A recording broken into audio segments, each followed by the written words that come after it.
एक आंख के साथ क्रिकेट खेलने वाला नवाब पटौदी। मंसूर अली खान 11 बरस की उम्र में नवाब बने। टाइगर का खिताब कैसे मिला?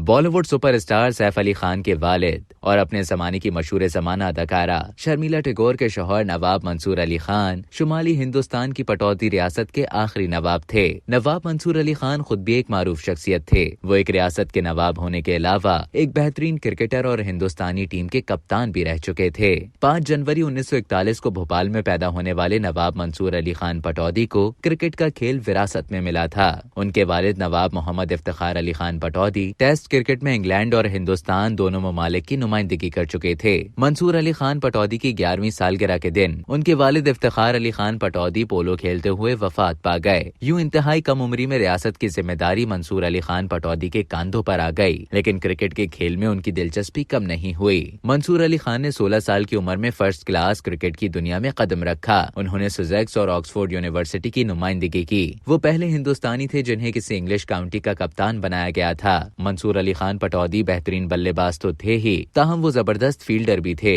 फुर्ती के साथ गेंद पकड़ लेते थे। उसी वजह से उन्हें टाइगर का खिताब दिया गया था। 1961 में महज 20 साल की उम्र में एक कार हादसे में नवाब मंसूर अली खान एक आंख की बिनाई से महरूम हो गए थे। मगर दिलचस्प और हैरत अंगेज बात यह है कि उसी महरूमी के बावजूद वो टेस्ट क्रिकेट भी खेलते रहे और महज 21 साल की उम्र में उन्हें भारतीय टीम की कप्तानी सौंप दी गई। वो अपने जमाने में दुनिया के सबसे कम उम्र तरीन कप्तान थे। 1965 में नवाब मंसूर अली खान की मुलाकात उस वक्त की मशहूर अदाकारा शर्मिला टैगोर से हुई। वो दिल्ली में एक टेस्ट मैच खेल रहे थे और शर्मिला वो मैच देखने के लिए आई हुई थी। पहले ही मुलाकात में नवाब साहब अदाकारा पर फिदा हो गए। उस वक्त मंसूर अली खान पटौदी ऑक्सफोर्ड यूनिवर्सिटी के फारिगुल तहसील थे, एक रियासत के नवाब और भारतीय क्रिकेट टीम के कप्तान थे। एक मारूफ बंगाली घराने से ताल्लुक रखने वाली शर्मिला टैगोर की पैदाइश 8 दिसंबर 1944 को हैदराबाद दक्कन में हुई थी। उनके वालिद अपने जमाने के मशहूर हिदायतकार सत्यजीत रे के दोस्त थे। उन्होंने शर्मिला को अपनी फिल्म अपुर संसार में कास्ट किया, जिसमें उन्होंने मरकजी किरदार निभाया। इसके बाद उन्हें मजीद फिल्मों में काम करने का मौका मिला और जल्द ही वो एक मारूफ अदाकारा बन गयी। मंसूर अली खान पटौदी और शर्मिला टैगोर की अगली मुलाकात पेरिस में हुई, जहाँ मंसूर अली खान पटौदी ने शर्मिला को शादी की तजवीज पेश की। शर्मिला ये तजवीज सुनकर हैरान रह गयी। फिर दोनों ने 3-4 साल मुलाकातों, एक दूसरे को समझने और अपने घर वालों को राजी करने में गुजारे और बिलाखिर 27 दिसंबर 1969 को दोनों रिश्ता इज़्दवाज में मुंसलिक हो गए। शर्मिला टैगोर ने इस रिश्ते के लिए इस्लाम कबूल किया और उनका इस्लामी नाम आयशा रखा गया।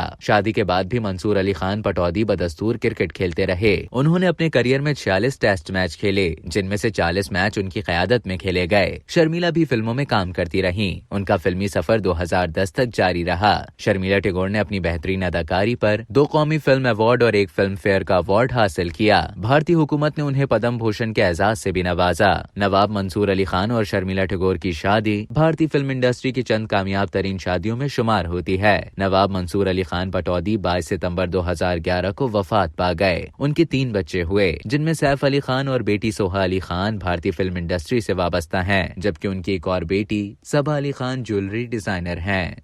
अब तक के लिए इतना ही। मजीद खबरों और न्यूज अपडेट्स के लिए डेली जंग के YouTube चैनल को सब्सक्राइब करें और फेसबुक के पेज को लाइक करना ना भूलें।